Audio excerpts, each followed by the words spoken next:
सोशिले वाईट थोडा बेस कमी करणार क्षणभरी आम्ही सोशिले वाईट साधिले अवीट निज सुख सांडी मांडी मागे केल्या बरोबरी अधिकची परी दुःखाची याला मोकळा करा जबलेला आवाज येतोय तुका म्हणे येणे जाणे नाही आता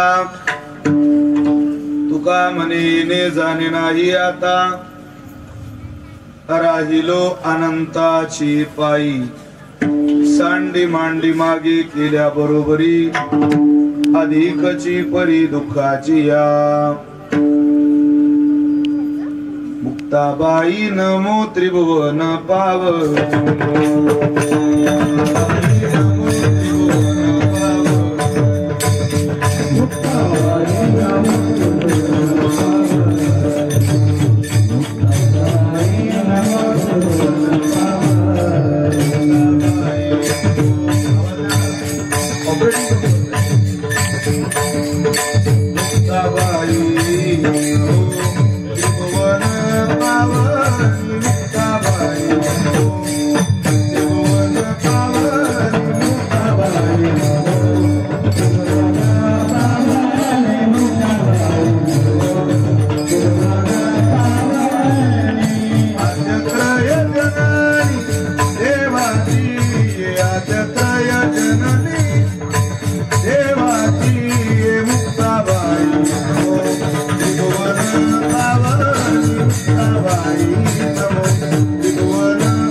समाधिराज वैराग्यवन्तं सुविचारयुक्तं नमामि जोगं शिरसा गुरुन्तं महिम्न पारन्ते परमविदुषो यद्य सदृशी स्तुतिर्ब्रह्मादीनामपि तदव सन्नास्त्वयि गिरः अथावाच सर्वस्वमति परिणामावधि गृह्णन् ममापेशस्तोत्रे हरनिरपवाद परिकरः मस्तक हे पायावरी या वारकरी संतांच्या प्रतिवर्षी पंढरपुरा जाती महाद्वारा हरी विठी विठ्ठल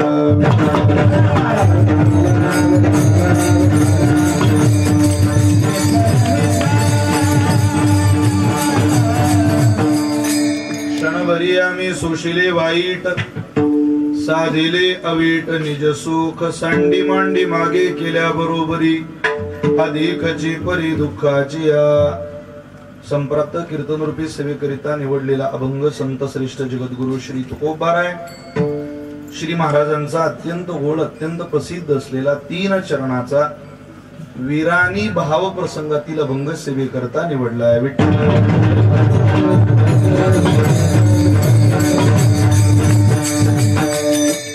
संकल्पित वेळी त्या अभंगाचा काहीसा भाव काहीसं चिंतन वेळेच्या मर्यादेमध्ये आपल्या या पवित्र भूमीमध्ये करण्याच्या निमित्तानं मी इथं उभा आहे आपल्या या श्री ग्रामदैवत खंडोबा मंदिराच्या पाठीमागे संपन्न होत असलेला हा भव्य दिव्य भक्ती महोत्सव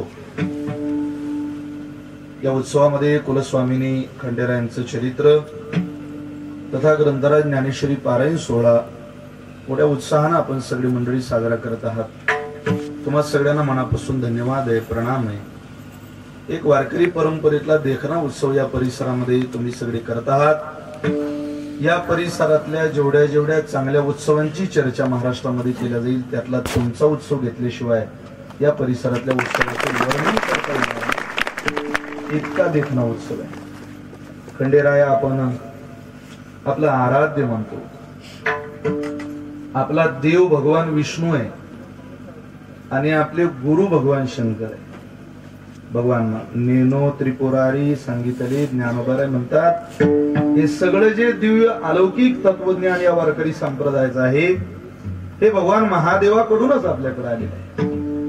आणि महादेवाचे आपण सगळे पूजक असल्यामुळं खंडेरायाचा जेव्हा जेव्हा विषय येतो त्यावेळेला इथला शैव खंडेरायाचा उपासक यात काय नवल आहे, इथला वैष्णव सुद्धा खंडेरायाचा उपासक होतो. या भूमीवरचा शाक्त सुद्धा शैव होतो, या भूमीवरचा वैष्णव सुद्धा शैव होतो. का? ते आपला आराध्य आहे आणि आशीर्वाद देणार दैवत आहे. आशुतोष लवकर तृप्त होणार दैवत आहे. मी विश्वासानं सांगतो, तुम्ही खंडेराया करता 2-4 पावलं घालून जर या मंदिरामध्ये आला असाल, या उत्सवाला आला असाल, कथेला आला असाल, कीर्तनाला आला असाल, कष्टानं 2-4 पावलं घालत तुम्ही आलात ना, झालं काम. तुमचे कष्टाचे 2-4 पावलं व्यर्थ जाणार नाही. तुम्ही 2 पावलं कष्टाचे घालत आलात, त्याच्या मोबदल्यात तुम्ही ज्या वेळेला संकटात याल त्यावेळेला हजारो पावलं टाकत तुमच्या दारात तुमच्या मदतीला धावून येणारी ही कृपाळू देवता आहे. त्यामुळे आपण नशीबवान आहात, पुण्यवान आहात. भगवंताची सेवा करण्याचा खूप चांगला योग तुमच्या आयुष्यामध्ये आलेला आहे. श्रद्धेय हरिभक्त परायण आदरणीय बाजीरावजी महाराज बांगर महाराजांच्या गोडवाणीतून आपण कुलस्वामी खंडेरायाचं चरित्र श्रवण करत आहात. ग्रंथराज ज्ञानेश्वरीचं पारायण सुद्धा इथं संपन्न होत आहे. श्रद्धेय हरिभक्त परायण ज्ञानेश्वर महाराज कोळेकर आदी करून संत सज्जन उपस्थित, महानुभाव या सगळ्यांच्या चरणी साष्टांग दंडवत करतो, प्रणिपात करतो. मृदंग साथीला श्रद्धेय महाराष्ट्रातला मृदंग विश्वातला लाडका हात, ज्यांच्याकडे बघून या महाराष्ट्रामध्ये अनेक मृदंग वादक तयार झाले, असे आदरणीय बंधू अरुणजी महाराज कदम, मनापासून प्रणाम करतो. उजव्या हाताला माझे दुसरे बंधू, वय कमी आहे पण महाराष्ट्रातल्या सगळ्या कीर्तनकारांचा, सगळ्याच गायक वादकांचा लाडका हात म्हणून त्यांच्याकडे बघितलं जातं. प्रेमाचा श्याम आमचा सगळं म्हणून त्यांच्याकडे बघतात. श्याम महाराज सुद्धा आज उपस्थित आहे. महाराजांच्या परिवारातून आदरणीय आमचे बाबाई आज कार्यक्रमाला उपस्थित आहे. मी त्या सगळ्यांना मनापासून धन्यवाद प्रणाम व्यक्त करतो. उपस्थित भजन साथीला गोड ज्यांनी कीर्तनाची आरंभी चाल गेली, संगीत रत्न श्रद्धेय अंकुशजी महाराज, संगीत रत्न श्रद्धेय कृष्णा महाराज.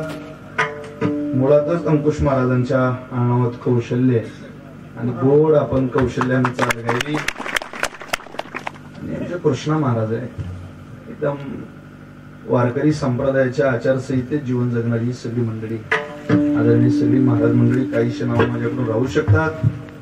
इथे पांडुरंग बाबा आनंदे यांच्या संस्थेची गुरुकुलातली सगळी विद्यार्थी, स्वतः महाराजही कार्यक्रमाला उपस्थित आहे. कथा सांगून आपण कीर्तनाला आलात. खरं तर आपण आराम केला पाहिजे, बैठक आहे मी समजू शकतो, परंतु तुमचं कीर्तन या परंपरेवरती, या साधनेवरती प्रेम असल्यामुळं तुम्ही तो उपस्थित झालात. मी तुम्हाला धन्यवाद देतो. आज ज्यांच्याकडं कीर्तनाचं यजमान पद आहे ते श्री लक्ष्मणराव गणपतराव शेवाडे, श्री चांगदेव नामदेव काटोळे, श्री उमेश बाबा रामदास सोळंके, या सगळ्यांना मनापासून धन्यवाद देतो. आज ज्यांच्याकडे अन्नदान होतं ते वैभव बळीराम गांडगे, श्री अविनाश अर्जुनराव नरसाडे, श्री संदीप सनातनराव देशमुख आदी करून या सगळ्याच मंडळींच्या चरणी अंतःकरणपूर्वक प्रणाम करून संकल्पित वेळेत ही सेवा प्रभू चरणी समर्पित करण्याचा एक छोटासा प्रयत्न करतो. विठ्ठल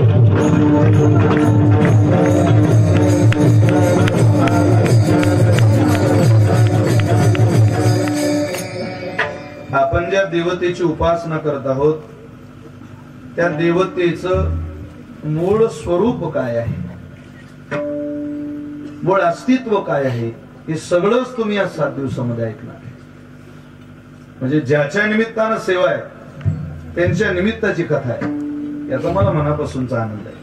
नियोजनही आयोजक कमिटीने इतकं सुंदर केलं, मला इथला फारसा कोणाचा परिचय नाही. ते श्यामदादा सोळंके माझ्याशी फोनवर बोलत राहिले आणि विनोददादांशीच मग त्यांचा संपर्क झाला. पण आल्यानंतर समाधान वाटलं. सगळं यंग जनरेशन मला भेटायला आलं, बोलायला आलं. इथला मंडप, डेकोरेशन, भागवत मंडप जो आष्टीचा आहे या गावातला, सिस्टीम बद्दल त्यांचं खरोखर कौतुक केलं पाहिजे, इतकी सुंदर शिष्टी.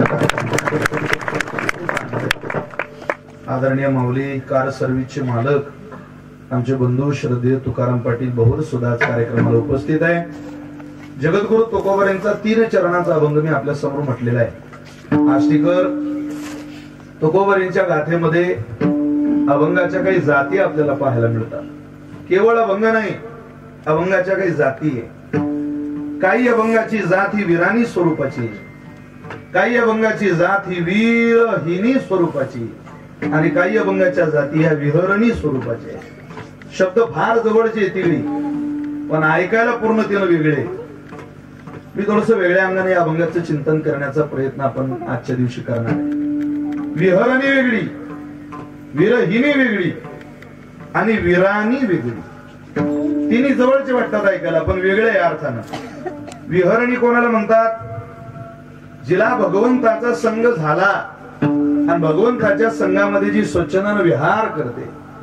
नित्य हरीची या समागमे बाई, नाही देखील ते सुख भोगू पायी. निळोबाराय म्हणतात ती भगवंताच्या आनंदामध्ये नाचते, गाते, उड्या मारते, तिच्या आनंदात ती विहार करते. विहरणी. दुसरी विरहिणी आहे. ज्ञानोबारांच्या इतक्या गोड विरहिणी आहेत.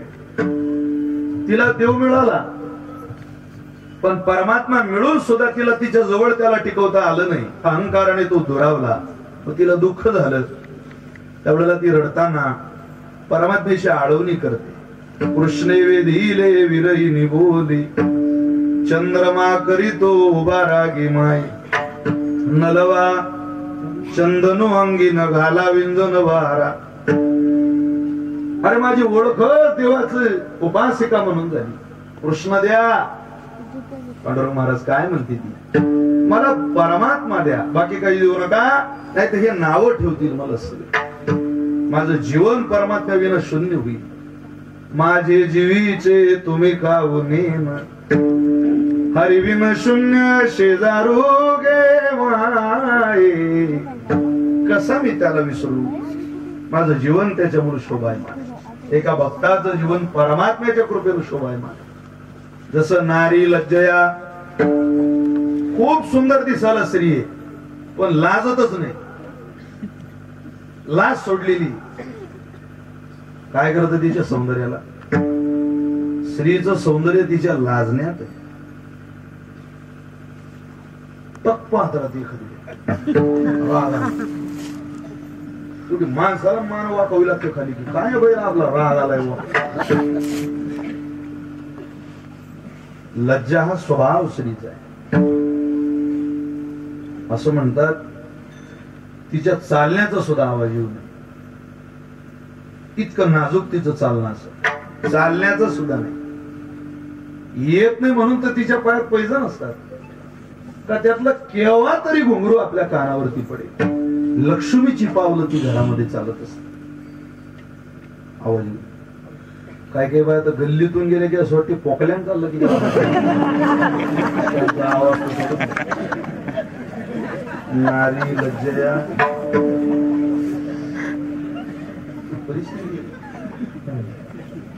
मला चांगला आठवतो माझ्या आयानो, मी तुमच्या मुलासारखं आहे. प्रतिभाताई पाटील ज्या वेळेला या देशाच्या राष्ट्रपती झाल्या त्यावेळेला त्या अमेरिकेला गेल्या पहिल्यांदा. त्याच्या आधी गेल्या होत्या का मला माहिती नाही पण त्या राष्ट्रपती झाल्यानंतर अमेरिकेला गेल्या. बराक ओबामा त्यावेळेला राष्ट्रीय अध्यक्ष होते अमेरिकेचे. त्यावेळेला बराक ओबामांच्या हातात हात द्यायला प्रतिभाताईंनी हात पुढे केला.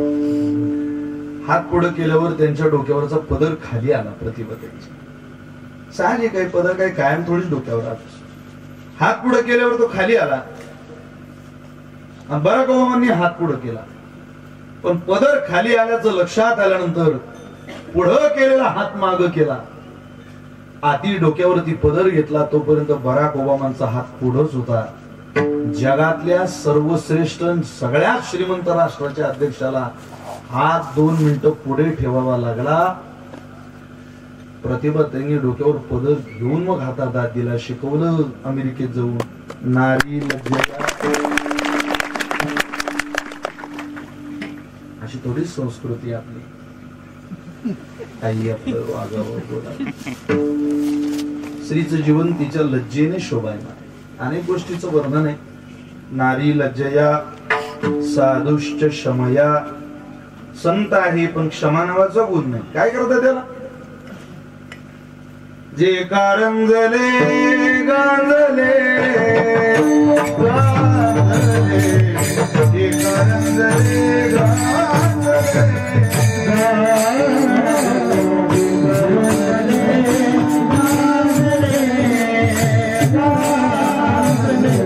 जे कारंजले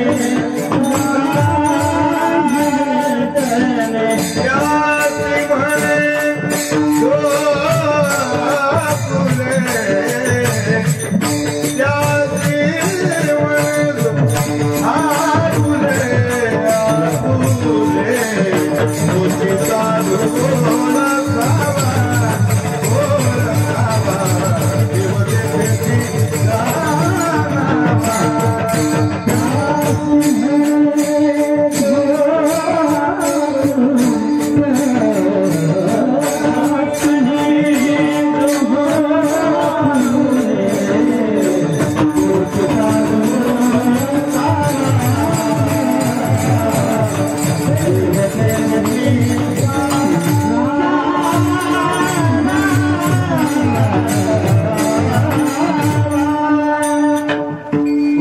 साधू ओळखावा, देव तेथेचे जाणावा. क्षमा नावाचा गुण आहे. ज्याला मोठं भाव वाटतं त्याला क्षमा नावाचा गुण अंगी धारण करून घ्या. हे मोठं होण्याचं सूत्र आहे. जीवन शोभायमान करण्याचं सूत्र आहे. नाही नाही तुम्हाला तो असं असं म्हणतो, म्हणू दे ना. म्हणलं इथं कोणी कोणाला काही म्हणत असतं. त्याला काय नादी लागतो मूर्खाच्या. माणसानं चिल्लर लोकांशी वाद घालत बसून हौसेनं भांडायची. आष्टीत भांडू नका. पुणे मुंबई तिथं जा. एकदा 307 302 ज्यांच्यावर जबर गुन्हे दाखल आहे त्यांच्या सोबत एकदा आपला वाद. म्हणजे आपली ताकद समजून मध्ये इथं काय गावात भांडणं करायची. त्याने मला यंदा इच्छा होती झेंडावंदन करायची. राहू दे ना, करू दे ना. कोणाला बी आपल्या देशाचं फडकवतील की दुसरा तुझी काही इच्छा आहे.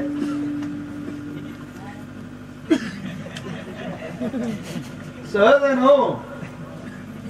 आपल्याला नाही. मारवाडी समाजाकडून ब्राह्मण समाजाकडून काही गोष्टी शिकण्यासारख्या आहेत. मी 30% मारवाडी समाजाच्या गावात राहतो.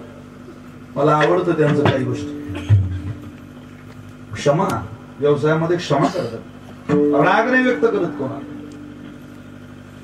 आता निवडणूक संपली. 23 तारखेला रिझल्ट लागला. इमानदारीनं सांगा आष्टीकर, कोणतं मारवाडी समाजाचं पोरग तुमच्या दारात आलं का डमी घेऊन?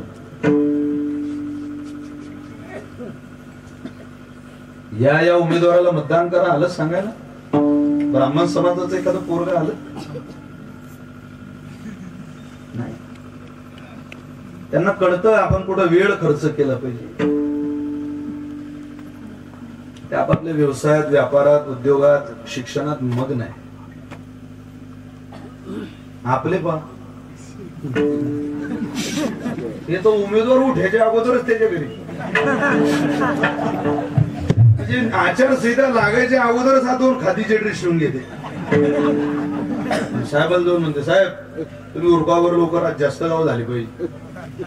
तो उमेदवार म्हणते, तू काहून ताण घेऊन राहिला पण एवढा? जाऊ दे ना. नाही नाही, शीट कोणी परिस्थितीत काढायचे. अरे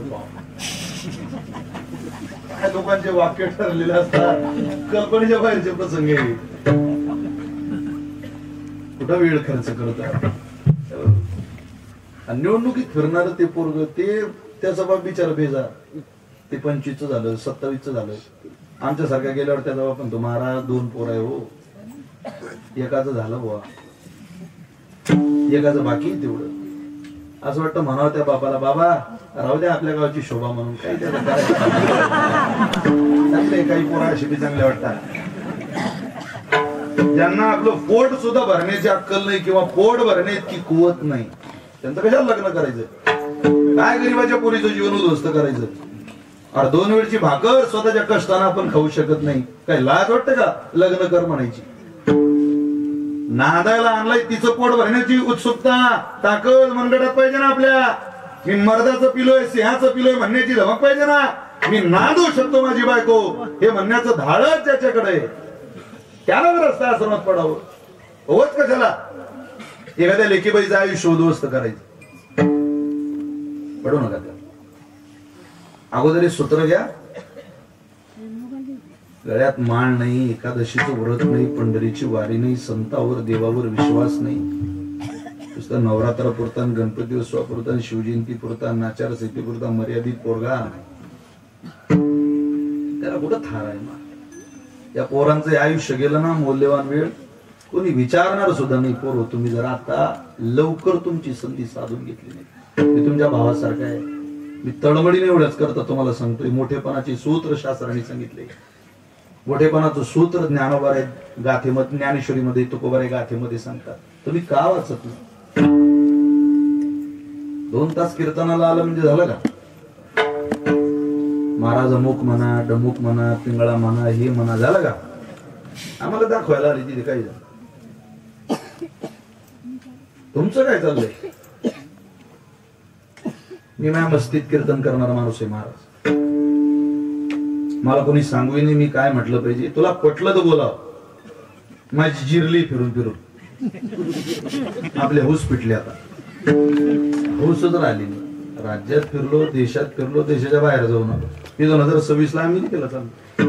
ज्ञानोबा तुकोबारे सांगा. खरं ऐकणारे 5 जण असले तरी मला बरं वाटेल की त्या 5 जणांकडे पाहून ज्ञानोबारांनी म्हणावं, विशाल ज्ञानेश्वरी वाचायला लागली वर, ही गाथा वाचायला लागली वर. दुसरं काय मागतात ज्ञानोबारांना? काय मागतात आपल्या तुकोबाने? मोठं होण्याकरता क्षमेनं जीवन शोभून दिसत.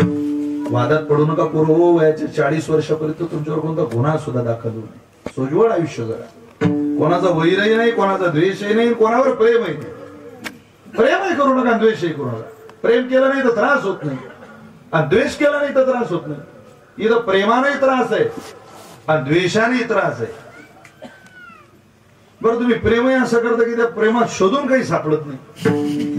मी त्या बुलढाणा जिल्ह्यात मोताळा नावाच्या बस स्टँडवर बसलो होतो. मी बसलेलो एक नवीन जोडपा आला, हातावर मेहंदी बिंदी काढेल. मी म्हटलं, बापा रे लग्न आताच होईल दिसते. आपण उठा, आपण जुने झालो आता. मी उठलो मागच्या लाईन मध्ये बसलो. तिथे एकच पंखा होता. शक्यतो बस स्टँडवर 2-3 पंखे चालू असतात. पंखे खूप असतात पण चालू 2-3 असतात. मी उठल्याबरोबर तिथे 2 खुर्च्या बरोबर ती येऊन बसले. हा पोरगा तिच्याकडे पाहतो, ती त्याच्याकडे पाहते. ती मला म्हणते सांगा ना, ती त्याला म्हणते सांगा ना, तुम्हाला माझ्या डोळ्यात काय दिसत? मी ऐकून जायला म्हटलं, मी येलो हायटेक जोडतो आहे. सांगा ना माझ्या डोळ्यात तुम्हाला काय दिसत? तो म्हणे तुझ्या डोळ्यात तो मध्ये सारं जग दिसून. म्हटलं सारं जग? मी उठलो, म्हटलं भाऊ त्या साऱ्या जगात नाही एसटी असून कुठे तो पाया मी 1.5 तास नीट सांगत नाही. तुझ्या जगात दिसले तुम्हाला सांग. कुठं तुम्ही कॉम्प्युटर टेक्नॉलॉजीच्या युगातली पोरं आहे.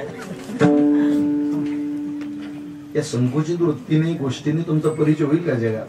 सोडून द्या रे पोरं. माझी तुम्हाला विनंती आहे. सर्वसामान्य कुटुंबातला पोरगा PSI झाल्यावर त्याच्या दारात गाडी घेऊन जाऊ वाटतं आणि शोधावं वाटतं त्याला. खाओ ज्याच्या घरात वाकून जावं लागतं त्याचं पोरग PSI झाल्यावर काय महाराज त्या बापाचा नाहीचा आनंद आहे. शोधत आले पाहिजे माणसं तुमच्या घरी. अमुक अमुक माणसाचं पोरग कुठे शोधत.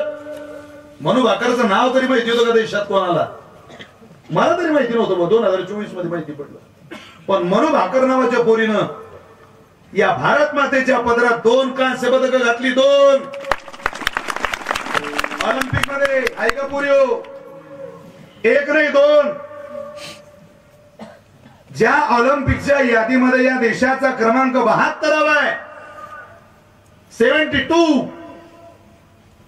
140 करोड लोकसंख्येच्या देशाचा क्रमांक 72वा आहे. लाजिरवाणी गोष्ट आहे. गुगलला सर्च करा घरी गेल्यावर. पण एका 22 वर्षाच्या पोरीनं स्वाभिमानाने यंदा भारताची मान उंचावली. 2 कांस्य पदकं घातली देशाच्या पदरात.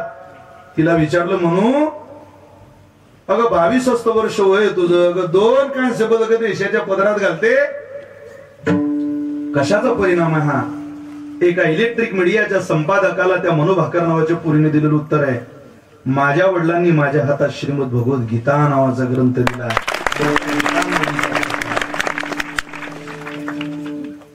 ग्रंथ तुम्हाला बलवान करत असतो. नायम आत्मा बलहीन लभ्या. देव दुर्बल माणसाचा नाही, देव बलशाली माणसाचा आहे. आयत खाणाऱ्यावर देव कृपा करत नाही, कष्ट करणाऱ्यावर देव कृपा करत. म्हणून सोडून पुढे चला. बलशाली होण्याच्या या गोष्टी गोळा करा. नारीने बलशाली व्हायचं असेल, नारी लज्जया साधुष्य शमया. माझा प्रवास बलाच्या दिशेने, कारण या अभंगाचं नाव वीर राणी, बळाची राणी असं अभंगाचं नाव आहे. बलाशिवाय मनुष्य राजा होत नाही, राणी होता येत नाही. क्षमाया, क्षमा नावाचा गुण ठेवा. करू द्या लोकांना आपला द्वेष. तुम्ही कोणाचा द्वेष करण्याच्या भानगडीत पडू नका. द्वेषाने द्वेष वाढत राहतो. आस्तिक कोणाचा द्वेष करता? अरे द्वेष करायला निघालो, भांडणं करायला निघालो तर इथून तुम्ही कीर्तनातून घरी जाताना तुमची मोटरसायकल जरी लवकर गर्दीतून निघाली नाही तरी तुम्हाला राग येतो ना. काय वादच झाला तर आता को आयुष्यभर हे काय मिळतं का पुन्हा पुन्हा? तर कोणाशी घालणार सांगा ना. वादाने फलित तरी काय पडणार आहे? पत्र अशा अनेक भाऊ असतात गावात, जे दर महिन्याला घरात बोलत नाही, गावात बोलत नाही, कोर्टात बोलतात वकिलाच्या माध्यमातून. लहान भाऊ खाली थोडस सुद्धा 2 पावलं मागे टाकायला तयार होत नाही. मोठा भाऊ हक्कानं भावा पुढे जायला तयार होत नाही. आश्चर्य तर या गोष्टीचं वाटतं की ज्या भावाभावातले भांडणं कोर्टात आहे त्या घरातली एक सुद्धा नारी तुमच्यासारखी पुढे येत नाही. नवऱ्याला म्हणत नाही, मालक जाऊ द्या, माझाच तर धीर आहे, मी त्याला पोटच्या पोरासारखं सांभाळलंय. काय भावाभावात वाद करता? त्यांच्या पोरांना राहिलं काय आणि आपल्या पोरांना राहिलं काय? पण मला असं वाटतं आपल्या घराच्या कोणी आपल्या पूर्वजांनी कोर्टाची पायरी चढली नाही. तुम्ही आपसात मिटून घ्या. अरे ज्याची बायको नवऱ्याला म्हणत असेल तुम्ही आपसात वाद मिटवा, तुमच्या नवऱ्याच्या डोळ्याला धारा लागल्याशिवाय राहणार. तुमचं कामही नाही, कधी सांगणार तुम्ही? तुम्हाला वाटत नाही तुमचा धीर, तुमचा मालक, तुमचा जेठ, तुमचा मालक सोबत जेवणाला बसावे, तुमची मुलं आजूबाजूला बसलेली असावी, हे चित्र तुमच्या सासूने पाहावं, वाटत नाही तुम्हाला? हे आपल्याच लोकांना आहे, ग्रामीण भागातल्या लोकांना. अरे मुंबई पुण्यात जा, मेट्रो शहरात जा, चेन्नईला जा, हैदराबादला जा, अहमदाबादला जा, भाऊ आहे मला याची सुद्धा आठवण. तुम्ही किती आमच्या भावातला वाद होऊ द्या, पण आमच्या अंगावर जो कोणी धावून आला, आमच्या अंगावर जर कोणी धावून आला हे आमच्या भावाला माहिती पडलं तर तो अंगावर घाव सोसण्याकरता आमचा भाऊ येतो. आमच्या आयांनो पुढं माझ्यासारखा कीर्तनकार भीक मागतो तुमच्या समोर. तुम्ही तुमच्या नवऱ्याचं तुमच्या भावाचं प्रेम टिकवा. फलित होईल या सप्ताहाचं. काय उपास तापस करू नका, नुसत्या वाऱ्या करून परमार्थाचा आणू नका. आपल्या घरातलं वातावरण बदला, गोकुळ तयार करा. एका स्त्रीनं आपल्या घरात लक्ष्मी शोधत आली पाहिजे. तुमचं घर कुठे? त्या अमुक बाईच्या उपासना करणाऱ्या, साधना करणाऱ्या, ज्ञानेश्वरी गाथेची सेवा करणारी ती माऊली कुठे?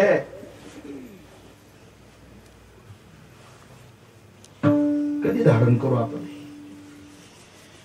हे विशाल महाराज खोलेचं कीर्तन आहे, 100% खरं आहे. घेण्याची तयारी ठेवा, वृत्ती ठेवा.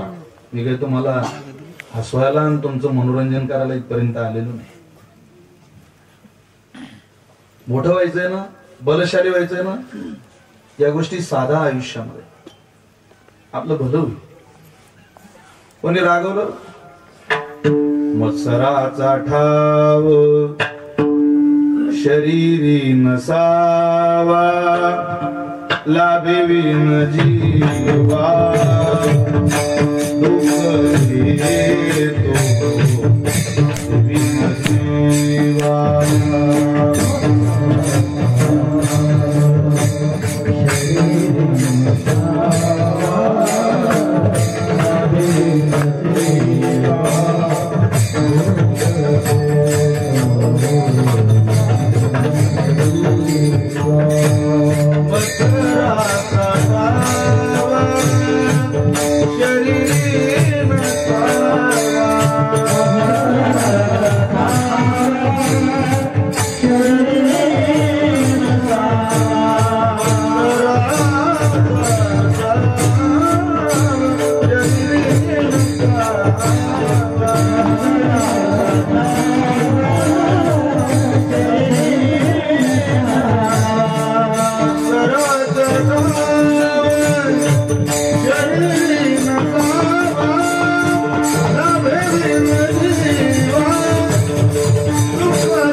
जीवा दुःख देतो त्रास देईल तुम्हाला तो. काय तुकोबारांचं अंतःकरण कोळ आहे महाराज.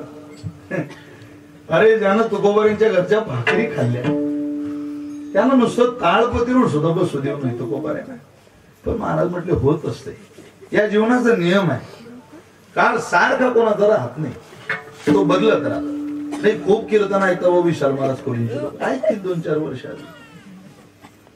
ते काय त्याच्या बापदादीची जागीरदारी थोडीच आहे. समाजामध्ये मान, समाजातलं अन्न होत नाही. आपण चालत राहतो, कशा करता थांबायचं. पण कोणाचा द्वेष, कोणाचं प्रेम सोबत न घेता मला सगळे सारखे या दृष्टीतून आपण पुढे जाऊया, आपल्याला त्रास होणार नाही. बलशाली व्हायचं स्वतः. मी तुम्हाला मारवाडी समाजाबद्दलच उदाहरण, ते माणसं बलशाली व्यापारात. दुकानात एखादा शिव्या द्यायला लागला तरी ते ऐकून घ्या. छोटस पोरग गल्ल्यावर बसलेलं असतं, त्याच्या बापाला पप्पा ये मेरे को गाली दे रहा. त्याचा बाप म्हणतो दिन दे. पप्पा ये गाली दे रहा ना मेरे को, दिन दे. पप्पा ये बहुत गंदी गंदी गाली है, अभी दिन दे. गाली दे रहा फिर दिन दे. उसका खेत है आष्टी के बाहर रोड पे 2 एकड़ रुक जला. पेट्रोल पंप डालना उसमें इंडियन ऑइल का. आहे दूरदृष्टी आपल्याला हे. म्हणून क्षमा नावाचा गुण साधूला मोठं केलं, त्यांनी तो धारण केला. तो आपल्याकडे घ्या काहीसा मोठेवान. नारी मी मोठं व्हायचंय, लज्जा. चला पुढं खूप विस्तार होईल त्याचा. नारी लज्जया साधूच क्षमया धेनु शृंगेन. खूप सुंदर गाय पण शिंगच नाही. धेनु शृंगेन सरक कमलेन. खूप मोठं सरोवर आहे पण कमळच नाही. कमळ म्हणजे हे कमळ नाही, सरोवरातलं कमळ. सरक कमलेन नृपो विमलेन. राजा विमलतेनं शोभून दिसतो. नृपो विमलेन म्हणजे विमल घोटक्यानं नाही. सरक कमलेन नृपो विमलेन कमलम भृंगेन. कमळ आहे पण भृंगेच नाही. नरो गुणेती शोभते च भुवी. तसं मनुष्य गुणाने या जगामध्ये शोभून दिसतो. गुण असला की मग तो बलशाली होतो. कोणत्या गुणाची आवश्यकता आहे महाराज परमार्थिक साधनामध्ये? परमार्थिक साधनेमध्ये निदान आपला स्वभाव भजनाचा असावा. मनुष्य जात सकळ स्वभावता भजनशील. मनुष्याचा स्वभाव भजनशील असावा. तो असला पाहिजे माणूस असेल तर. आणि जर माणूस असून भजन आवडत नसेल, उपासना आवडत नसेल, शब्दाची सेवा आवडत नसेल, तर त्यानं समजावं आपण दुर्बल आहे. बरोबर. आणि जर असेल तर मग तो बलशाली. त्याने काय करावं? त्याने परमार्थिक साधनेमध्ये कष्ट करावे. तुम्ही केले तो कोबर आहे. अहो कष्टाने आम्हाला फळ सुद्धा मिळलं. किती कष्ट केले तो कोबर आहे. तो कोबर आहे म्हटले आम्ही खूप कष्ट केले. किती सांगा ना. क्षणभरी आम्ही सोशिले वाईट. काय तो कोबर आहे बोलताय तुम्ही. अहो निदान सांगण्यासारखे कष्ट तर करा. क्षणभरी आम्ही सोशिले वाईट. फक्त क्षणभर वाईट सहन केलं आणि ते तुम्ही आम्हाला सांगायला लागले म्हटल्यावर तुमच्या बुद्धीची कीव करावी. आता मोठं सांगा असं म्हणा.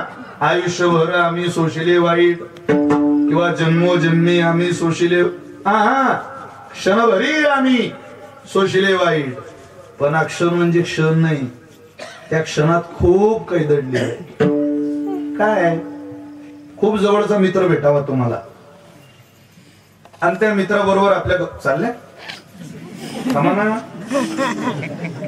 त्या मानात भरपूर भेट दिला त्या पोरीनं आपल्याला. नाही तर ते बसत नाही आता कीर्तन. क्षण म्हणजे काय? किती सहन केलं. खूप जवळचा मित्र भेटावा आणि गप्पा सुरू व्हाव्या. रात्री जेवण झालं, गप्पांना बसले. गप्पा करता करता करता करता करता रात्र निघून गेली. 5:45 वाजले सकाळची. आणि आई सांगायला आली पोरं हो रात्रभर जागेच आहे वाटतं. रात्रभर जागे म्हणजे रात्र गेली. अरे पहार झाली. अरे बापरे. घड्याळ पाहिली तर 5:45. तेव्हा दोघंही आईला म्हणता आई अगं रात्रभर गप्पा मारल्या पण आता तू सांगितलं म्हणून लक्षात आली सकाळ झाली. पण तुला खरं सांगू का आई अख्खी रात्र जरी आमची गप्पांमध्ये गेली तरी असं वाटतं एक क्षणभरच झाले आमच्या गप्पा सुरू झाल्या. वाटतं क्षणभर, पण आहे अख्खी. तुम्ही बोर झाले का? मी घरी जाऊ का? थोडस बोला. वाटतं क्षणभर, पण त्यात काय दडलेलं? अख्खी पूर्ण रात्र दडलेली. तुम्हाला दुसरं उदाहरण सांगतो. मित्राबरोबरच्या सुखाचा कालावधी आठवत नाही, तसा देवाबरोबरच्या सुखाचा कालावधी सुद्धा आठवत नाही. देवाबरोबर घालवलेलं सुख किंवा देव मिळवण्याकरता सोसलेलं दुःख क्षणाचं वाटतं. भगवंताने गोपिकांना रास क्रीडेचा प्रसाद दिला. मग त्या रास क्रीडेला परमात्म्यानं सगळ्या गोपिकांना बोलवलं, प्रसाद दिला. तो प्रसाद, ती रास क्रीडा चालू होती. 6 महिने चालली रास क्रीडा. कोणाचे 6 महिने? ब्रह्मदेवाचे 6 महिने. ऐसा ब्रह्मयाचा दिनांक 6 महिने रास क्रीडा चालली. ती 6 महिन्याची रास क्रीडा संपल्यानंतर सूर्यनारायण उगवला आणि त्या सगळ्या तापल्यानं महाराज त्या गोपिका सूर्यनारायणावर. या रास क्रीडेची राती नाथमाता भागवतात बोलतात, ब्रह्मा 6 मास केली होती, गोपिका अर्धाक्षण मानिती का गभस्ती उगवला. त्या गोपिकांनी सूर्यनारायणाला विचारलं, का रे काय इतक्या लवकर उगवला? तो म्हणे, मी 6 महिन्यानं होतो, 6 महिन्यानं आलो मी. अरे बापरे, 6 महिन्याला? हो का? तुम्हाला काय वाटतंय? 6 महिन्याने येऊन सुद्धा, अरे बाबा कोण आहे? 6 महिन्याने येऊन सुद्धा त्या गोपिकांना 6 महिन्याचं सुख क्षणासारखं वाटतं. गोपिका अर्धाक्षण माने पूर्ण क्षणही नाही. आता ब्रह्मदेवाचे 6 महिने सांगता सांगता कीर्तनकाराला 6 महिने कीर्तन करावं लागेल. ऐसा ब्रह्मयाचा दिनांतर पंढरी प्रकरणामध्ये अभंग वाचून घ्या घरी गेल्यावर. देवाकरता सहन केलेला कालावधी क्षणाचा वाटतो आणि देवाबरोबरचा आनंद सुद्धा क्षणाचा वाटतो. तसं तुकोबाने म्हटले, क्षणभरी, पण या क्षणामध्ये अख्खे अनंत जन्म आहे, अनंत काळ आहे. महाराज नेमकं तुम्ही काय सोसलं? महाराजांनी सोसलेलं अनेक ठिकाणी वर्णन आहे. त्यातलं एक प्रमाण बघा किती गोड आहे. याची लागी होते जियले भोग, याची लागी होते जियले भोग, याची लागी होते जियले भोग, याची लागी होते जियले भोग, याची लागी होते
त्याला गायक, त्याला वादक, त्याला तशी सिस्टीम, ऐकणारे श्रोते.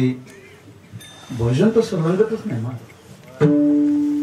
भजनामध्ये रंग नावाच्या देवतेनं आपल्यावर कृपा करावी लागते. तिनं पाहावं लागतं, हे गाणारे वाजवणारे निराभिमानीपणानं सेवा करताय का? यांना काही अपेक्षा आहे का पुण्याची? पाहते ना तसं कोणाचाही ताल कसा रंगवेल, कोणाचाही हात कसा समाजाला नाचायला लावेल, कोणाची वाणी कशी लोकांना ऐकायला लावेल, होत नाही. भजन करणं वेगळं आणि भजन परमात्म्यानं करून घेणं वेगळं. कधी कधी काहीच नसतं, देव करून घे नाही. तसं तर कीर्तन रद्द करायला जितक्या गुणांची आवश्यकता शरीरात पाहिजे तेवढे सगळे माझ्याजवळ. सर्दी आहे, खोकला आहे, थोडा ताप आहे, मी गोळ्या घेतल्या मग. याची लागीव केले नाना याग, खूप सहन केलं मी. सहन करून मिळवलेला देव अंतःकरणातून कधीही दुरावत नाही. अशी त्याला सहन करूनच मिळव. एकादशीचं व्रत, पायवारी, हे कशा करता? ही सगळी कायिक वाचिक मानसिक तप देहाचे चोजले पुरवणं कुठं देव मिळणार आहे का? आपल्याला काही त्याग करावा लागेल ना. ती म्हणते याची लागीव केले नाना याग, याची लागीव ते जेले भोग, याची लागी अष्टांगादी योग, याची लागी या विषयाचा त्याग. किती प्रेम असेल तिचं देवावर. त्या गोपिकेचं निळोबरांच्या गवळणी भावयोर करणाऱ्या गवळणी, अनन्य साधारण प्रेम. वाचत नाही तुम्ही माझ्या आयांनो? वैभवलक्ष्मीच्या पोथ्या वाचता महिला. अरे पोथी वाचून तुम्ही श्रीमंत झाले असत्या तर मुख्यमंत्री लाडकी बहीण योजना काढल्यापेक्षा 2 पोथ्या दान दिले असताना सरकारनं तुम्हाला झटकी घेतली फॉर्म भरा. किती सोपं आहे माझ्या आया. माझी प्रार्थना आहे तुम्हाला, रोज गाथा वाचा, रोज ज्ञानेश्वरी वाचा, 10व्या वाचा. तुमच्या पोरीच्या घराचं गोकुळ करायचं असेल तर वाचा, लाजू नका. या तुमच्या बरोबर आणले ना तुम्ही तुमच्या चिमण्या, हे तुमचं वैभव आहे. दुसऱ्याच्या घरी नांदायला जाणार आहे ती. या आष्टीचं नावलौकिक करणार वैभव तुम्ही दुसऱ्याच्या घरी कुलवान एक स्त्री सून म्हणून पाठवणार आहात. तुम्ही जबाबदार आहात माझ्या आयांनो. ज्या दिवशी आष्टीतून लेखपाय बिद्या कराल त्यावेळेला नुसतं औक्षण करू नका, पदरानं तिचे डोळे पुसू नका, हळद अक्षत कुंकू तिलक करू नका, एवढ्यावरच पाठवू नका. त्या गाडीत बसवलं मुलीला लग्नाच्या मंडपात की गाडीत बसलेल्या नवरदेवा बरोबरच्या महिलांना म्हणा तुम्ही 2 मिनिटं थांबा, मी घरात जाऊन आले. तुम्ही आई म्हणून घरात पडत जा, कुठं जाऊ नका. देवघरात जा आणि देवघरात ठेवलेला वेल्वेटच्या कपड्यात गुंडाळलेला विश्वमौली ज्ञानोबा यांचा ज्ञानेश्वरी नावाचा ग्रंथ त्या मंडपात आणा आणि तुमच्या शिकलेल्या मुलीच्या हातात देऊन म्हणा, ताई ही आष्टीतली पोरगी भली ही गरीबाची लेकबाई असेल, पण तुमच्या घरी जी सून म्हणून नांदायला आम्ही पोरगी पाठवतोय ते खंडेरायाच्या उत्सवामध्ये ज्ञानेश्वरीचं पारायण करणारी पोरगी आहे. तुमच्या घरात असं म्हणून पाठवा. पहा तुमच्या पोरीचं आयुष्य सुखाचं होतं. अरे जगी ऐसा बाप व्हावा ज्याचा वंश मुक्तीस न्यावा, नाम घेता हरले पाप, ज्ञानदेव माय बाप. ती काही पोथी आहे का एखादी की वाढवत राहिलो म्हणून तयार झाली पोथी? त्याची सत्यनारायणाची पूजा चालू झाली, पोथी सांगून झाली सत्यनारायणाची कथा, आणि तो घरमालक आला त्या बोवाला म्हणतो, महाराज अरे लांबवा जरा, पोथी वाढावं लागते. काहून? प्रसाद तयार झाला नाही अजून. तर म्हणे पण कथा सांगून झाली ना. नाही वाळा जरा. अरे वाळा तर काय वाळू? नाही कुठेतरी वाळा, ते लोक वाटून बसले पाहिजे. वाळा जरा लांबा. काय लागते लांबवायले? सोपं काय वेळ लांबवलं ते? ठीक आहे, मी न लिहू त्या सत्यनारायणाच्या पूजेच्या माग, त्या कथेच्या माग शेवटच्या पानावर पूजेचा विधी लिहिला होता. यानं तो विधी काढला. हा तर मग श्रोत्यांनो, पूजा कशी मांडावी मी तुम्हाला सांगतोय. पूजा कशी मांडावी, पूजा कशी मांडावी. पहिल्यांदा पाणी घ्यावं, पाणी डोळ्याला लावावं. ऐका पाणी डोळ्याला लावलं की भगवंताला नमस्कार करावा. वक्रतुंड महाकाय सूर्यकोटी समप्रभ निर्विघ्नं कुरु मे देव सर्वकार्येषु सर्वदा असं म्हणावं. मग काय करावं, एक धान्याची ओंजळ भरावी, ती उजव्या हाताला घालावी. त्या ओंजळी भरलेल्या धान्यावर एक तांब्या ठेवावा, त्याच्यामध्ये गंगेचं शुद्ध जल घालावं. मग त्या तांब्याला तिलक करावं, मग त्या तांब्याला हळद लावावी, मग त्या तांब्याला कुंकू लावावं. नुसते दरवाजेकडे पाहायचं, वाचायचं, दरवाजा येतो का येतो का अजून. मग काय करावं, मग त्या तांब्यात पानं घालावे. त्याला वाटलं हा मुद्दा बरा आहे, जरा वाळा आहे. मग त्या तांब्यात घालायचे पानं कोणते असावे, ते पानं कोणते असावे, ते काय चिंचीच्या झाडाचे पानं असावे का नाही, मध्ये काय लिंबाच्या झाडाचे पानं असावे का नाही नाही, मध्ये काय बदामच्या झाडाचे पानं असावे का नाही नाही, मग ते कशाचे पानं असावे, ते काय केळीचं पान असावं का नाही नाही. एवढ्यात घरमाला गाला म्हणे महाराज झालं हा. तर मग जे तांब्यामध्ये पाणी घालायचे ती पानं नागवेलीची असावी, पुंडरी ऐकणारे म्हणून एकाच पानावर एवढे पान.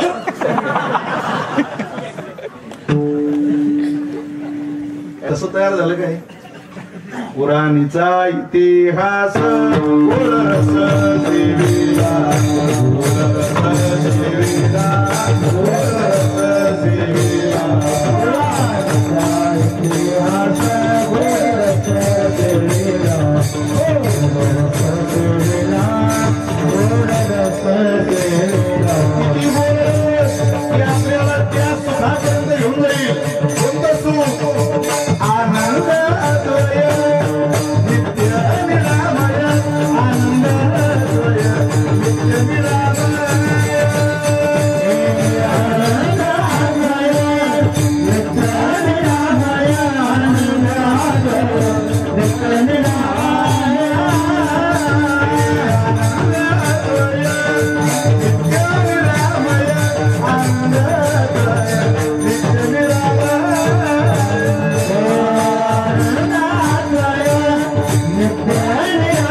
नित्य निरामय जे का निजदे योगियांचे. या सुखापर्यंत यायचं असेल, रममान व्हायचं असेल तर अध्यात्मामध्ये आणि साहित्यामध्ये शोभून दिसणारी ग्रंथ परंपरा शोधा, तुम्हाला ते आनंद देईल. तुकोबारे निळोबाऱ्यांच्या, नाथ महाराजांच्या, नामदेव ज्ञानोबाऱ्यांच्या गवळणी विरण्या विराण्या वाचल्या की मनुष्याला परमार्थिक साधनेत बलशाली झालं पाहिजे. व कशानं बलशाली झालं पाहिजे, नाही कर्मणः नहीं प्रजया नहीं धनेन वहा त्यागेन एके अमृतत्व मानशु नायम आत्मा बलहीन लभ्यहा. देव बलहीन माणसावर कृपा करत नाही, तो बलशाली माणसावर कृपा करतो. महाराज तुम्ही बलशाली होण्याकरता काही सहन केलं का हो, केलं ना सहन. किती होतं महाराज, महाराज त्या सहन केलेल्याच्या आणि सहन केल्यानंतरच्या प्राप्त सुखाचा दोघींचाही परिचय तुम्हाला मला सेवेला निवडलेल्या अभंगाच्या पहिल्या चरणात करून Janamaya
साधिले अवीट निज सुख. काय मिळवलं? जे मिळवलं ते अवीट आहे, निज सुख आहे, अर्थात परमात्मा आहे. तो मिळवण्याकरता क्षणभरी आम्ही सुशिले वाईट, पण त्या क्षणामध्ये सगळं झाला की याची लागी हो भोग केले, नानायाग, अष्टांगादी योग, हे सगळं घालायचं तेव्हा तो मिळाला. साधिले अवीट निज सुख. इथं तुमच्या घरी सल्ला सांगणारी कोणीची ती एखादशी करू नका, माळ घालू नका, एकदम लवकर देव दाखवतो तुम्हाला. त्याच्या बापाला पाहणार देव सोपा आहे. ते 4-4 दिवस अंगत होत नाही, याच्या अंगात देव येऊन राहिला आणि आम्ही तुम्हाला देव दाखवतो. अरे ते तुमच्या दारात निरोप घेऊन आलेले जे आहेत ना, माळा काढून टाका, देवघरावरचे देवघरातले देव ठेवून द्या. शेंदरी हेंदरी दैवते कोणती पूजे भूते खेती, आपल्या पोटाची रडते मागते शिते अवधान. म्हटले लेवल फक्त पुण्याचे विकून राहिले ते पाप, लेवल पुण्याचे. असं कोणी कोणाचं. अहो मी माझ्या गाडीतून घरी येत होतो एक दिवस, झोपलेलो गाडीत, रात्री पाट 4-4:15 झाले असतील. गावाच्या शेजारी आलो आणि तिथं माझ्या चुलत भाऊ उभा होता. त्यानं गाडी थांबवली. त्या गाडीवर होती की आता ही आपलीच गाडी. मी झोपलो, विनोद भाऊनी गाडी थांबवली. मला म्हणे उठ. मागे म्हटलं काय झालं? तू का थांबला इथं? म्हणे मी शेतात आहे. म्हटलं काय लय वाईट झालं म्हणे आपल्या गावात. तर म्हटलं बापरे मला माहिती नाही, मी राहतच घरी म्हणून राहिलो. काय झालं? अरे ते म्हणे माझ्या शेजारी नाही का त्याचं शेत, तो रामभाऊ. म्हटलं हो. त्यानं रात्री बोर्ड घेतला म्हणे. म्हटलं पडलं दिलं का त्या बोर्ड मध्ये? पण नाही पाणी लागलं. म्हटलं हे चांगलं झालं ना, वाईट काय त्यात? एवढं कोणी पाणी असते काय? मी जर रात्रीपासून ती गोष्टी धारच पाहून राहिलो पाणी. पाणी माय कोरडो आहे म्हणे गाडी इथं, आणि त्याची बागाई ती. पहिलं तर त्याचं आपलं जमत नाही. मग म्हटलं लागू दे आता त्याला, मी काय करू? नाही नाही आता म्हणे अर्धा तासात तर सूर्य उगवते, तू कशात झोपता आता? म्हटलं मग काय, तू उतर म्हण. मला त्यानं उतरवलं, त्याच्या शेतात नेलं. गप्पा मारता मारता दिवस सूर्यनारायण आलाच होतं वरती. ते म्हणे तोंडावर पाणी घेणे मार. चहा बनवला, कोरा चहा पिलो. डिक्की जवळ गेला, मोटरसायकल होती त्याची. त्यानं त्या डिक्कीतलं नारळ, अगरबत्त्या, कुंकू, हळद सगळं काय. बरं म्हण तू पाणी सांग. एवढ्या मशीन गावात आहे तर आपल्याला आपलं उजवूनच गेलं. अरे म्हटलं मला पाणी सांगता येत नाही, तू काय वेळा का? एवढ्या गावाचं पाणी पिलं म्हणजे नुसतं पाणी. अरे म्हटलं काय तांब्याभर पाणी आहे का? कशी गोष्ट करून राहिला. नाही नाही तू पाणी सांग. तर म्हटलं खरंच नाही सांगता यायचं मला. नाही नाही सांग, जमते ना, प्रयत्न तर करून पाय. काय प्रयत्न ते काही सोपे आहे का? एखादा माझं इथं कीर्तनाला आला आणि त्यानं म्हणा माझं BA कम्प्लीट झालं, लाव बरं पकवात पांढरे. BA इकडं काय काम आलं? त्यांचं BA तिकडच्या कामाला, इकडं काय? जे ज्याला जमीन त्याला ते करा ना. म्हटलं मला येत नाही. त्यानं ते 500-500च्या 20 नोटा काढल्या आणि त्या नारळावर ठेवले.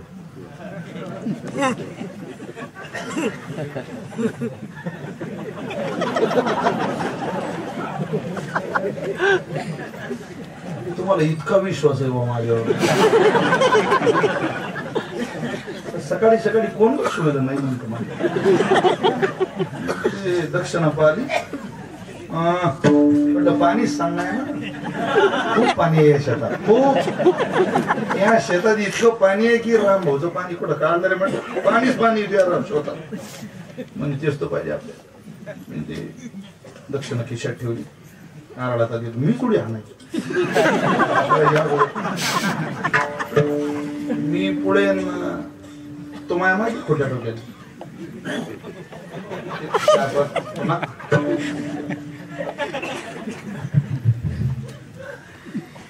4-5 ठिकाणं दिली मी त्याला. म्हणजे यातला जोरदार पॉइंट कोणता आहे? म्हटलं हा पॉइंट लय जोरदार आहे. चव खुल्लीच आहे पाण्याची. तुम्हाला विशाल नुसतं पाणी नाही पाहिजे, असा पॉइंट सांग की रामभाऊचा पॉइंट आणता आला.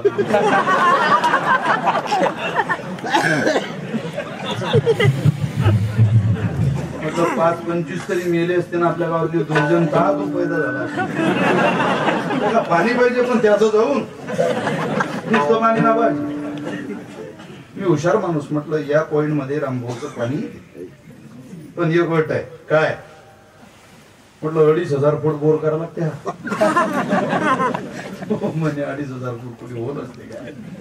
अरे तेवढं तर मशिनीवर पाईप होईल. म्हटलं तेवढंच खाली आहे पाणी, पण पाणी असं आहे.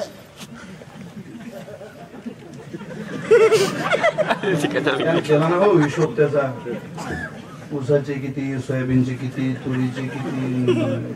तो म्हणे पाय गाडी गावात आहे मारूनच घेऊ. फक्त मला असं वाटतं तू आज कीर्तनात जाऊ नको, तू आज माझ्या शेतात थांब. म्हटलं बाबा रे हा काही 10 सुकान खवले.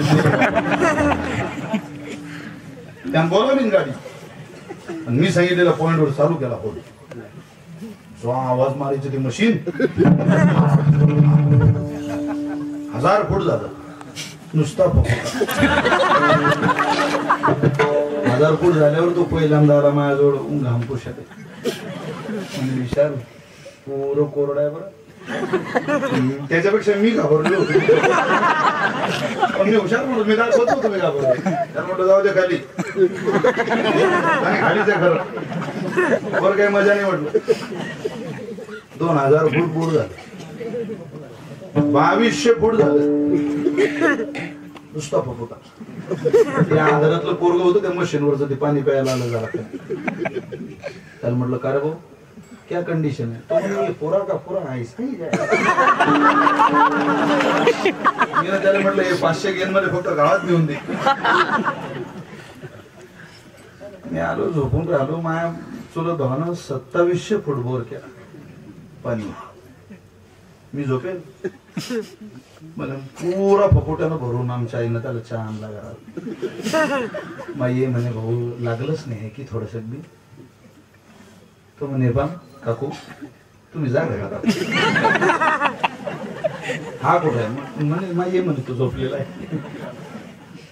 लागली तुला झोप मला काय.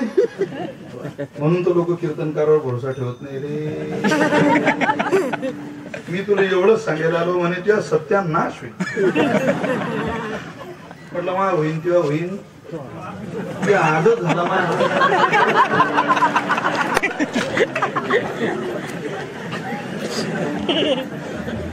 आता ज्याला जे येतच नाही, जीव जीवाजवळ गेला कशा करता, दुःख मिटवायला.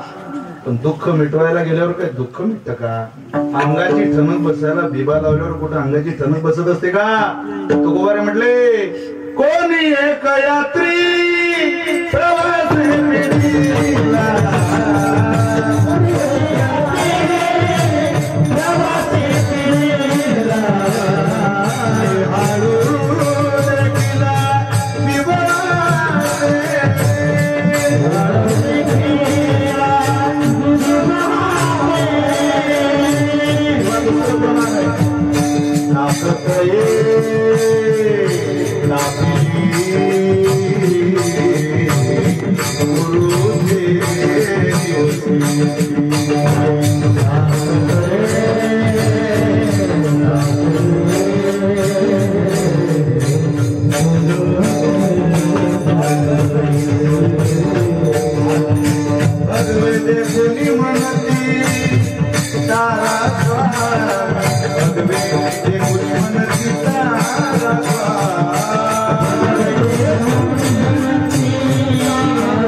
आहे काय त्याचं ठिकाण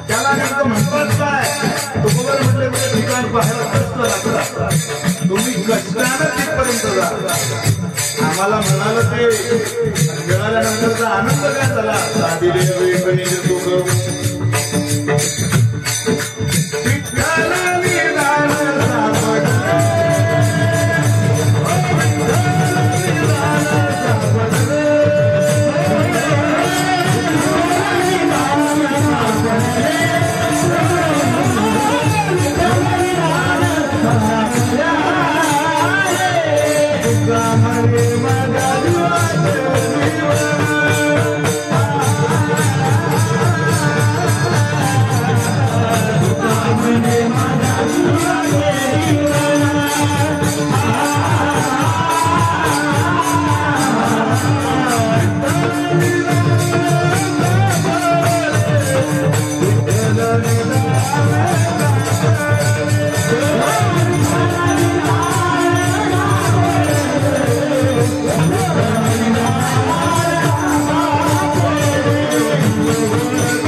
माझ्या जीवाचे जीवन विठ्ठल निदान सापडले भगवंत आम्हाला मिळाला तो मिळवाला हे सांगण्याचा जो आनंद आहे त्याच्या पाठीमागे कष्ट आहे आणि ते कष्ट म्हणजे सोशिले वाईट सहन करा निश्चित आनंद मिळतो जिला नांदायचं असतं ना ती कारण सांगत नाही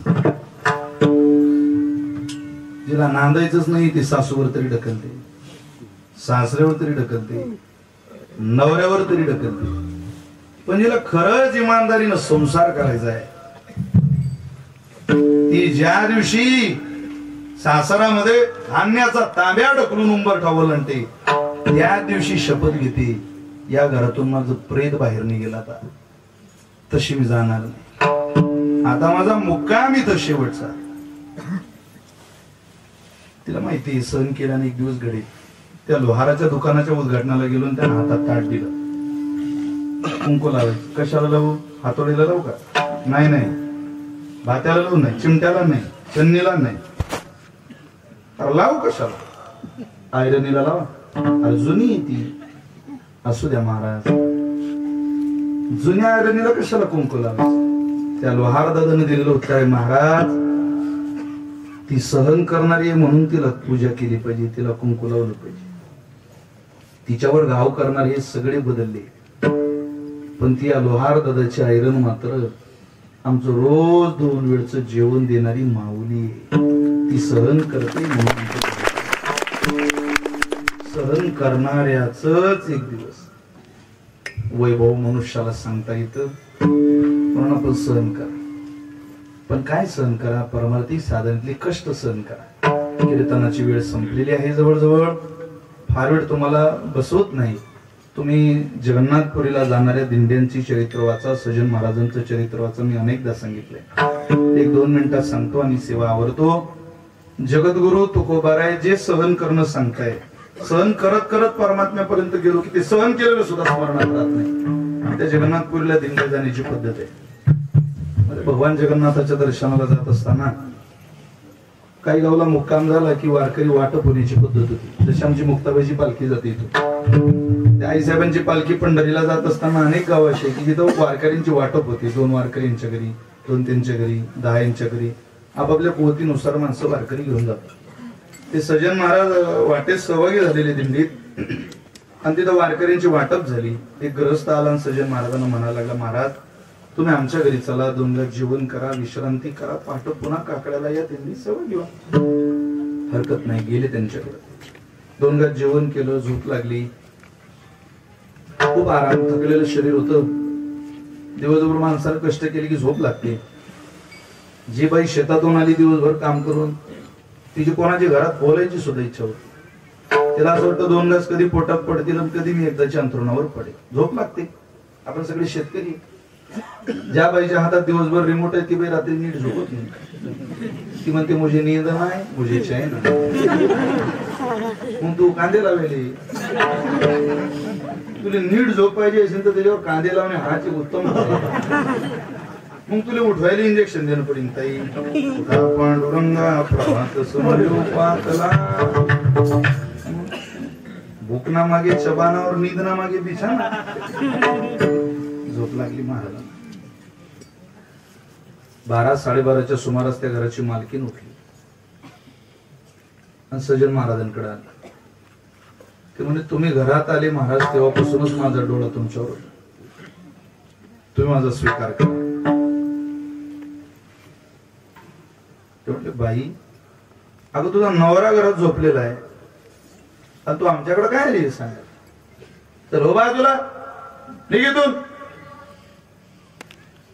म्हणजे माझा नवरा घरात आहे याची भीती आहे तुम्हाला. आहे थांबा. नवरा जिथं झोपलेला आहे तिथे गेली. हळूच सजन महाराजांकडे हात केला. बघा याचीच भीती आहे ना. पलंगाखालचा कोयता होता ऊस तोडायचा.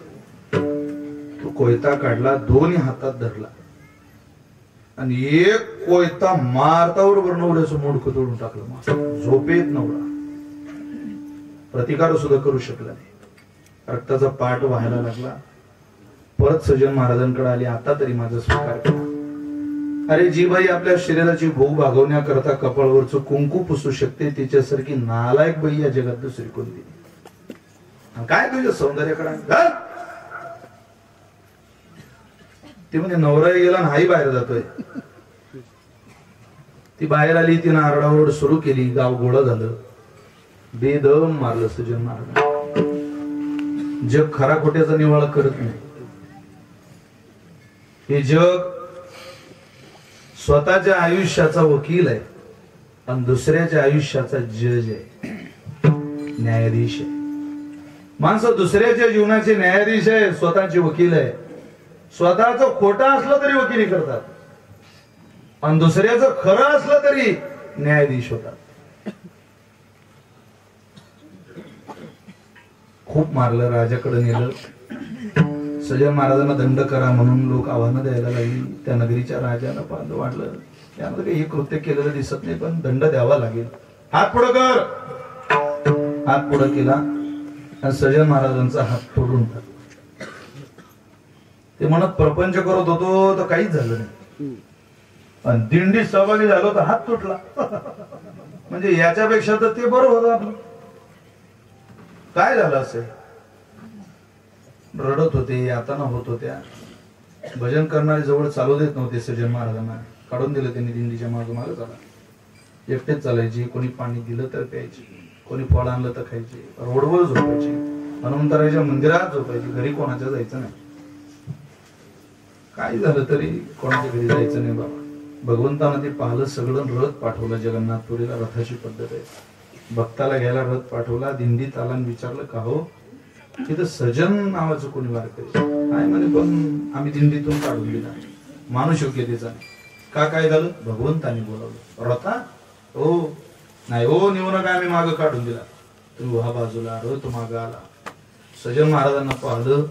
तुम्ही सजन हो बसा. भगवंतानं बोलावलं तुम्हाला. मला तर कोणीच नाही. ज्याचा कोणी नाही त्याचाच तर देव आहे. माये जगन्नाथ बाप जगन्नाथ अनाथाचा नाथ जनार्दन. चला रथात बसवलं. भगवंता पुढे गेले. देवाच्या चरणावर मिठी घातली आणि सजन महाराज भगवंताला म्हणतात देवा तू माझा हात तोडला की तुम्हाला रथात बसवलं तेवढं सांग. नेमका हात तोडणार तू आहे की या रथात मला बसवणार तू आहे. तेवढ्या प्रश्नाचं उत्तर दे. मी मरणार आहे आता. अपमान सहन होत नाही मला. मी या समुद्रात जीव देणार आहे. मी ठरवलेलं आहे. अरे मी उपोषी राहिलो. एकटाच चाललो. हात तोडला. काय चुकलं मला. सजन हात तोडल्याचं कारण ऐकायचं ना. तू चौकात उभा आहे आणि तुझ्या समोरून गाय पुढं पडत गेली. गाय पुढं कसाब मागं. गाय पुढं कसाब मागं. गाय पुढं पडते. कसाब मागं पडतोय. चौकातून गाय पडत गेली पुढं. कसाबाला गाय दिसली नाही. कसाब चौकात आला. तो उभा दिसला. तुला विचारलं गाय कुठे गेली. तू बोलला नाही सजन.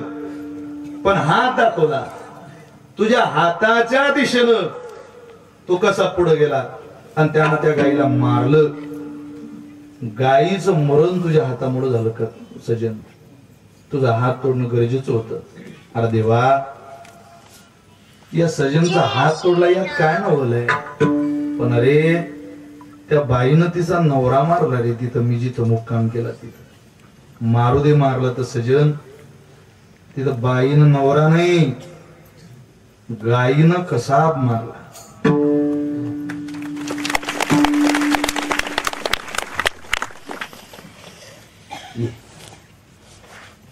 मांडीवर घेतलं सजन महाराजांना. आता कसं वाटतंय तुला? मांडीवर घेतल्यावर मरायचा विचार होता ना रे तुझ्या मनात? हो. मग आता काय? तो मरायचा विचार, ते हात तुटण्याचं दुःख, लोकांनी केलेल्या अपमानाचं दुःख देवा आता सांगू तुझ्याजवळ आल्यावर? क्षणभरी आम्ही सोशिले वाईट, साधिले अवीट निज सुख. ते सगळं क्षणाचं होतं. या सुखापुढं ते सहन केलेलं एवढंच आहे. आता मला असं वाटतं मागच्या आधारावर जे दुःख मिळालं त्याचा आता त्याग करायचा. कारण मागे आम्ही दुःख कमी करण्याचा प्रयत्न करत होतो, ते वाढत होतं. अभंगाचं दुसरं चरण.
मांडे मागे केलं बरोबरी अधिकची परी दुःखाची.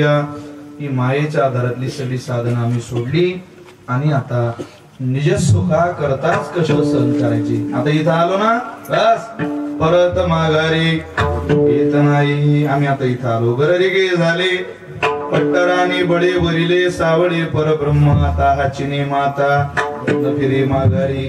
बैसले शेजारी गोविंदाची ती सुद्धा वीरांनी आम्ही आता आलो. इथून आता माघारी जायचं नाही. कोणाचा ऐकून तुम्ही तिथपर्यंत गेला?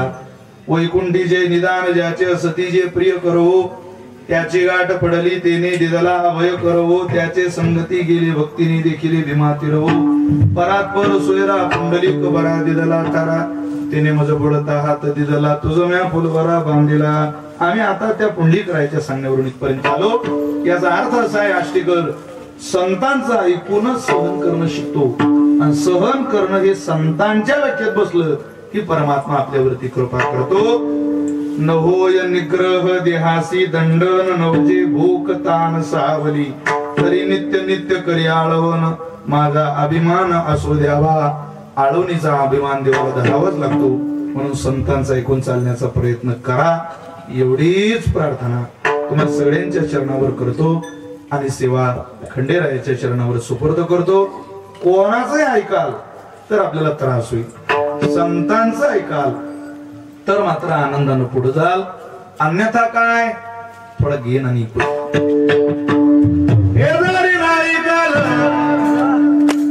तरी दुसरं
मागची मंडळी खाली बसा. तुम्हाला काही मर्यादा वगैरे आहे की नाही? कीर्तनाच्या उठलेले बघा खाली. ज्ञानेश्वर माऊली भजन आलं एक 5 मिनिटाची कड. ज्यांना फार घाई आहे त्यांना जाऊ द्या. आज ना उद्या बिचारे ते जाणारच आहे. ज्ञानेश्वर माऊली होईल तोपर्यंत वारकरी असताल तर तुम्ही बसा जरा 5 मिनिटं.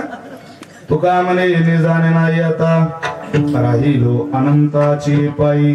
सांडी मांडी मागे केल्या बरोबरी अधिकची परी दुःखाची. म्हणा सगळ्यांनी विडोबार